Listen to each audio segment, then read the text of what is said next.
dance tutorial, and I'm also going to do the explanation at the same time. So this is the elephant's trunk.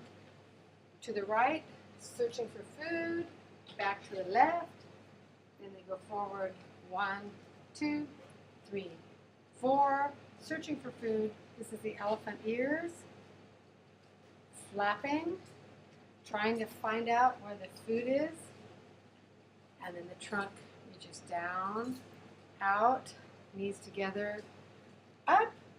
It realizes there's a peanut on the floor, picks up the peanut, comes down into its mouth, and then this is on an elephant on all fours with their lumbering move.